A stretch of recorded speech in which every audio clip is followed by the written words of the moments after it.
Olivia, we've had these sort of various indications of the cabinet being updated, but not much really being said in terms of the substance of where we are. No, it sounds like it was a little bit of a tense cabinet meeting this morning with these rumours of resignation watch. But essentially where we are this morning is this deal, which is still under wraps. No one has actually seen any text of the deal. Important to make that clear.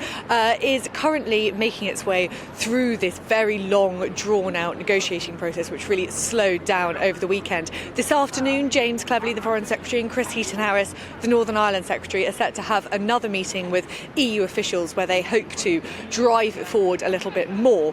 But there are plenty of MPs on Rishi Sunak's own backbenches who are now saying if he can't get this deal past the DUP, then he shouldn't press ahead with it. And there are two pretty fundamental problems that the DUP has. One of them is that the deal essentially would leave Northern Ireland in the single market. There would still be checks on goods made in Northern Ireland coming into mainland Britain.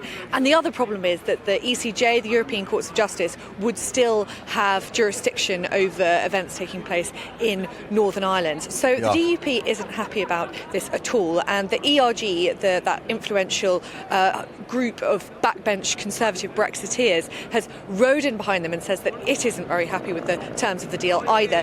It seems as though Rishi Sunak might have made his bad position worse by taking so long speaking to the DUP about the deal. So the more we hear, it sounds as though Rishi Sunak was negotiating with EU leaders in private, not letting in his own backbench MPs or the DUP, in the hopes that he could build trust with the European Union, which sort of worked up to a point. He did manage to build that trust, but it means that the DUP and Conservative backbenchers and even Conservative ministers, Steve Baker, for example, is rumoured to be very discontent, feel as though their nose is a little bit out of joint, and they feel as though they've been left out.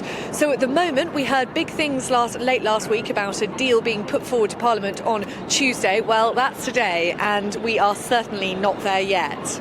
And of course, the other ministerial situation of Suella Braverman, another sort of hardline Brexiteer, if you can call her that. The interesting question is, does Rishi Sunak call the ERG's bluff? Because, of course, he's been given this assurance by Sir Keir Starmer that the Labour votes would be there to get anything through Parliament. Yeah, that's a very interesting question.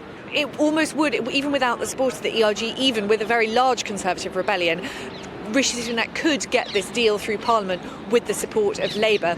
But no Prime Minister wants to be in a situation where they are relying on opposition votes to get through important legislation. It is a very clear sign of weakness within Parliament. And, of course, Rishi Sunak is very worried indeed. He's in a pretty precarious place generally inside the Conservative Party. Conservative members didn't vote for him. And the last thing he wants is to be the enemy of his own backbenchers. He doesn't want to be seen as the politician who betrayed Brexit and ruined UK sovereignty, taking Northern Ireland essentially out of the UK bit by bit. So that is what he is desperate to avoid. So it's thought that he will probably do everything he can to get the DUP and ERG on side before he puts this deal to Parliament.